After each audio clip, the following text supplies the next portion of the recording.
하나님의 귀한 찬양, 부활에 대한 찬양이 하나님께 올려져서 우리 모두에게 귀한 은혜가 되어지고 하나님께는 존귀한 영광이 되어지기를 바랍니다.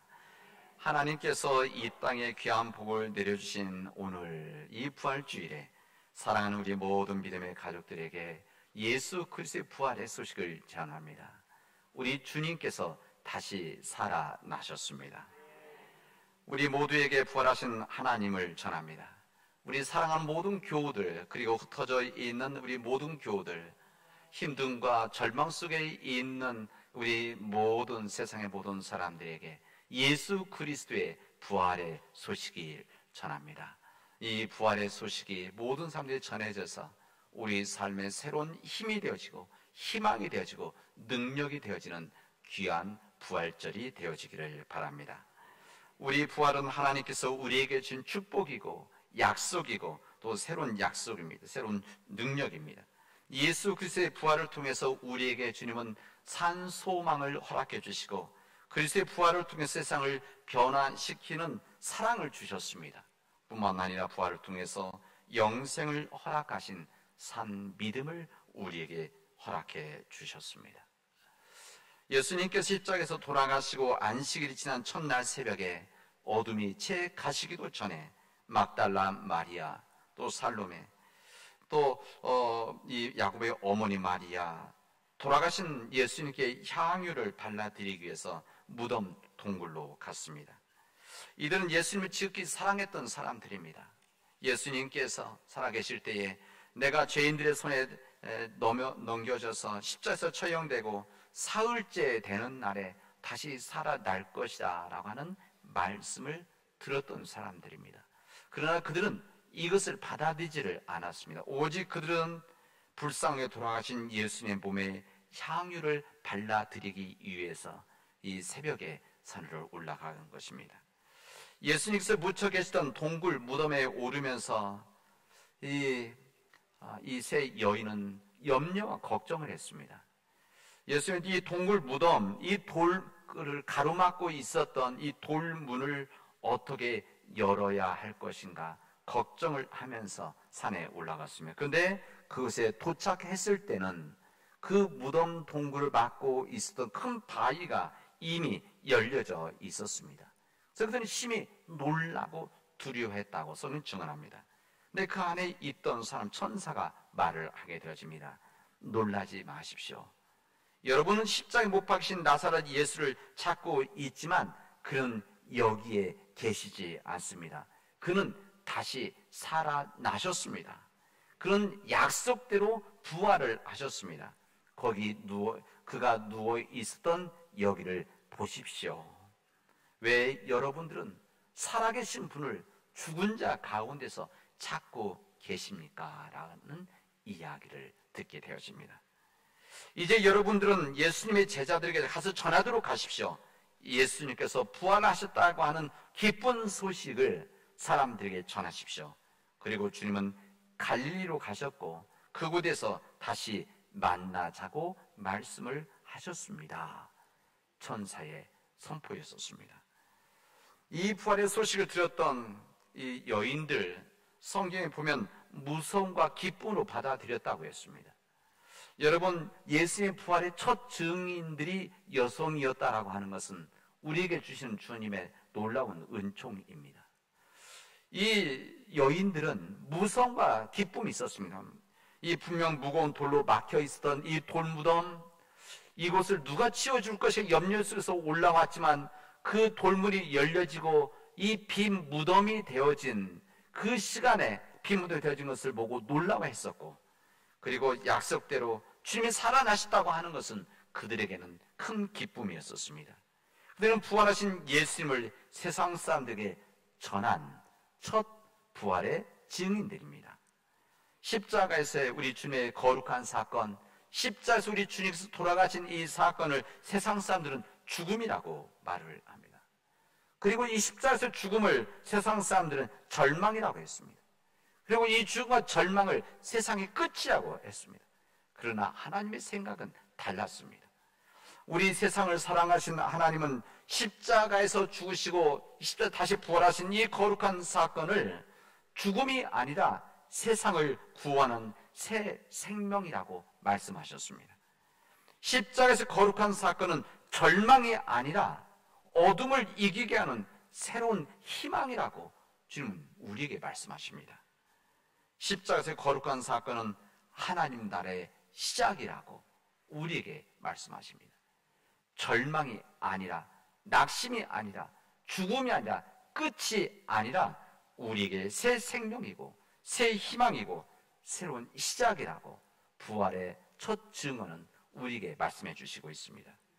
그러하기 때문에 우리 주님의 부활은 단순히 과거의 역사가 아닙니다. 이 부활의 역사는 과거에서 끝난 것이 아니라 지금 여기서 새로운 생명이고 새로운 희망이고 또한 새로운 시작이라고 할 수가 있습니다. 부활하신 주님을 믿는 모든 사람들에게, 주님의 부활을 믿는 믿음의 공동체인 우리 교회들에게 우리 주님의 부활은 새로운 생명을 주시는 정말 놀라운 은총이고 새로운 희망과 새로운 시작을 주시는 주님의 크신 사랑입니다.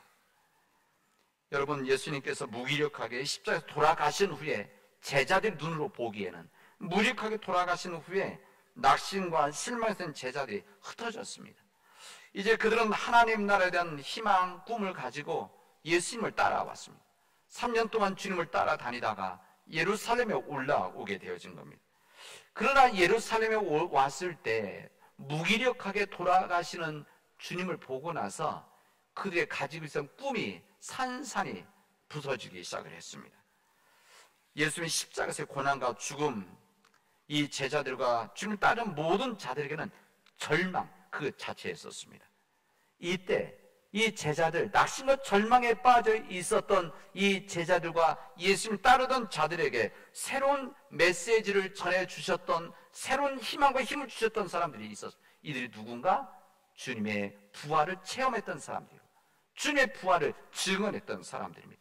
이들의 증언에 의해서, 이들의 부활의 선포로 인해서 낙심과 절망 속에 있었던 제자들과 예수님을 따르던 사람이 그들이 일어나게 되었습니다. 이 부활의 증인들에 의해서 이 메시지를 듣고 부활의 소식을 듣고 이 그들의 삶이 낙심과 절망의 삶이 완전히 그들 안에서 변화가 되어졌습니다. 이 변화된 그들, 이 제자들은 다시 그들에게 주셨던 하나님의 사명을 다시 확인하고, 그리고 그들 앞에 놓여진 절망과 낙심을 딛고 일어나서 이제 세상으로 나아가게 됩니다. 왜? 그들이 살아가야 될 이유와 거기에 대해서 존재의 이유를 그들은 발견했었기 때문에 그렇습니다. 제자들의 절망과 낙심, 예수님의 죽음, 이것은 단지 사실 부활하기 며칠 전 이야기입니다. 그런 거죠. 제가 말씀드리는 것은 그들의 상황의 형편은, 예루살렘의 상황은 전혀 변한 것이 없었습니다. 그러나 부활의 소식을 들었던, 부활을 체험했던, 그리고 부활의 확신을 가지고 있었던 이 제자들이 변화되어지니까 세상이 변하기 시작합니다. 예루살렘이 변화되기 시작을 한 것입니다. 이 사도들이 이런 귀한 은혜와 은총 안에서 이제 믿음의 역사를 시작했을 때 교회들이 핍박을 받기 시작을 합니다. 이제 예수님의 그 핍박 다음에 이어지는 교회 공동체는 핍박이었죠. 그러나 이 핍박을 받았을 때 이 제자들, 사도들은 부활의 복음을 가지고 세상에 흩어져 나갔습니다. 그리고 그곳에 교회를 세웠습니다. 이 사도들이 세상에 흩어져서 전했던 이 복음의 말씀 두 가지였었습니다. 한 가지는 십자가에서 죽으셨던 주님이 다시 살아나셨습니다. 부활하셨습니다. 이것과 그 부활하신 주님이 우리의 구세주, 우리의 그리스도이십니다. 우리를 구원하실 분이십니다. 이 두 가지 말씀을 전했습니다. 이 두 가지 복음을 전했지만 사람들 가운데서는 낙심함이 있었습니다. 너무나 원체 큰 그들의 핍박이 있었기 때문에 그렇습니다.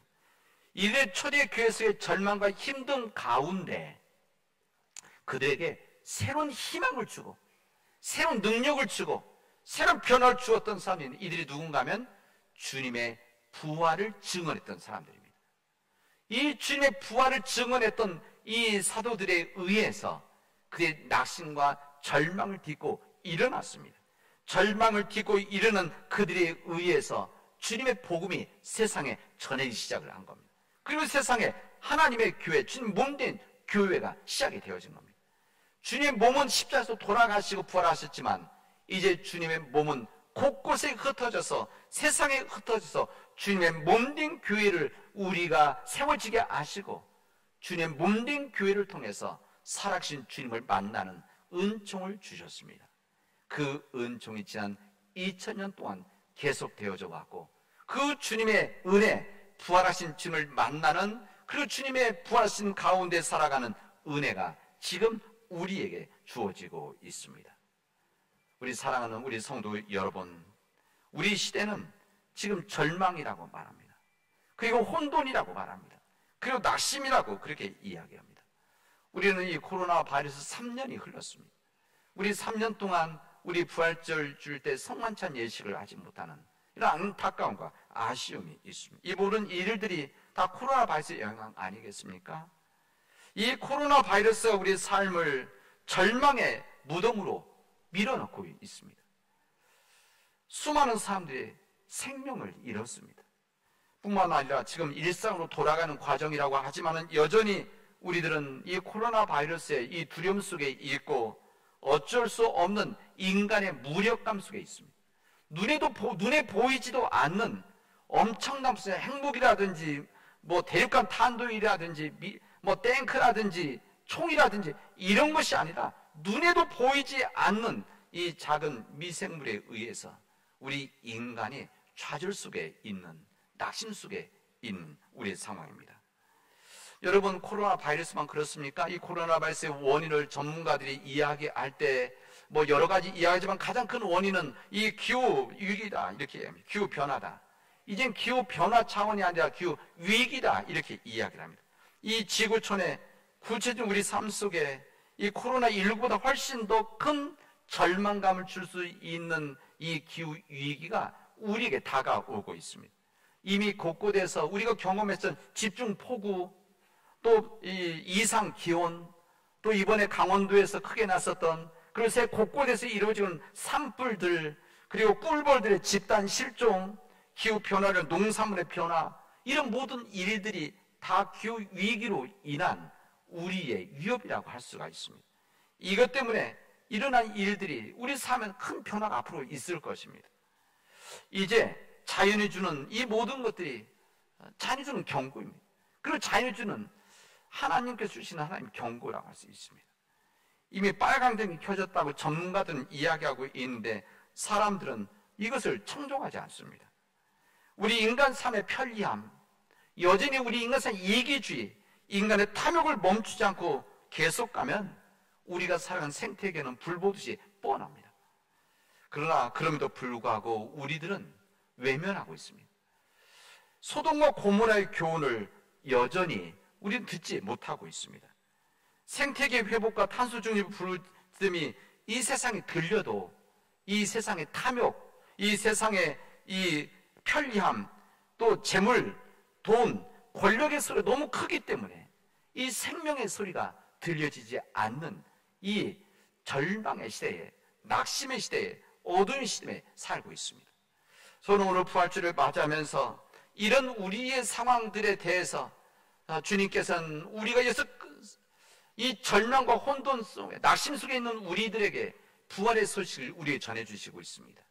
이 부활의 소식을 전해 들은 우리들이 절망 속에 있었던 제자들을 다시 일으키게 하셨듯이 절망과 낙심 속에 있었던 이 초대교회, 이 믿음의 교우들을 다시 한번 일으키는 역사가 있었듯이 지금 우리 시대의 절망과 낙심, 혼돈을 이겨나갈 수 있는, 딛고 일어설 수 있는 것은 오직 부활을 믿는 자들의 삶이고 부활을 믿는 자들의 외침이고 부활을 믿는 자들의 섬김이라고 오늘 부활주를 맞이하는 우리들에게 말씀해 주시고 있습니다.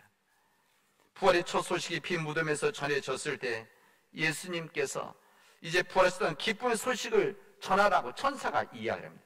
우리들이 해야 될 일들은 이 기쁨의 소식을 전하는 일들입니다. 이 낙심과 절망 속에 있는 우리 이웃들에게 이 기쁨의 소식을 전하라고 우리에게 말씀하십니다. 사랑하는 믿음의 교우 여러분, 우리 세상만 이런 절망이 아니라 우리 개인적으로 또 가정적으로 우리 교회적으로 또 우리 지역사회에 절망스러운 일들이 얼마나 많이 있습니까? 여러분, 우리 건강의 문제로 인해서 절망 속에 있는 우리 교우들이 참 많이 있습니다. 수술을 받아야 되는, 기다리고 있는 교우들, 기도하면서 기다리고 있는 우리 교우들이 있습니다.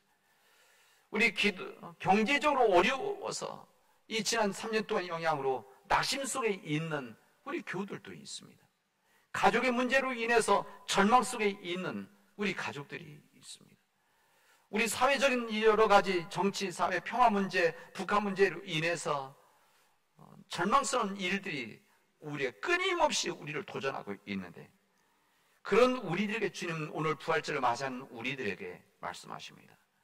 부활의 은혜와 부활의 능력을 가지고 세상에 기쁜 소식을 전하십시오.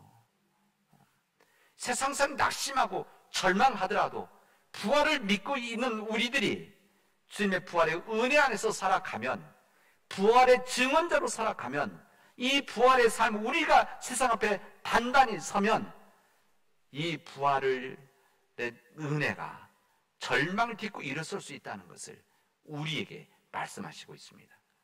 사랑하는 우리 믿음의 교우 여러분, 이 부활의 은혜 가운데 살아가는 우리 믿음의 교우들이 되어지길 바랍니다.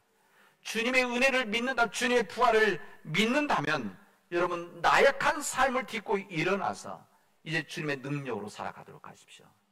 주님의 부활을 믿는다면 우리는 현재만을, 지금만을 바라보고 살아가는 것이 아니라 우리 영생에 대한 소망을 가지고 주님 구원의 삶을 살아가도록 하십시오. 여러분, 주님의 부활을 믿는다고 한다면 이제 불가능을 가능하게 만드시는 하나님의 은혜에 주님 의지해서 우리 이 세상 속에서 우리가 감당해야 할 주님의 사역을 함께 감당해 나갈 수 있길 바랍니다. 우리 교회가 진정 주님의 부활을 믿는다면 우리 교회가 이 절망스러운 이 땅과 절망, 이 시대 속에서 절망을 딛고 일어서는 놀라운 희망을 세상 사람들에게 전해주는 믿음의 사역들을 감당해 나갈 수 있기를 바랍니다. 이 부활의 소식이 우리 사랑하는 우리 모든 교우들, 이 시간 병원에 있는, 또 요양원 영병원에 계시는 우리 교우들, 또 항암 치료받고 있으면서 회복 중에 있는 우리 교우들, 또 선교지에 가 계신 우리 선교사님들, 그리고 사랑하는 이를 먼저 떠나보낸 모든 유족들에게 주님의 부활의 은혜와 능력이, 소식이 전해지기를 바랍니다. 이 부활의 은혜가 우리를 감싸는 복된 부활절이 되어지기를 주님의 이름으로 축원하겠습니다. 기도합시다. 은혜가 풍성하신 하나님 감사합니다. 이 부활의 은혜가 우리 사랑하는 모든 교우들에게 임해서 우리 교우들이 진정 믿음의 부활의 은혜 가운데, 새 소망 가운데 살아가도록 역사하여 주시옵소서. 주님, 건강의 문제로 인해서, 가족들의 문제로 인해서, 경제적인 문제로 인해서 낙심하고 있다고 한다면, 절망하고 있다면 주님, 부활하신 주님의 은혜와 능력 안에서 잘 감당하게 하시고 주님이 주신 지혜 안에서 주님 이겨나갈 수 있도록 하나님 인도하여 주시옵소서. 모든 말씀을 예수님의 이름으로 기도합니다. 아멘.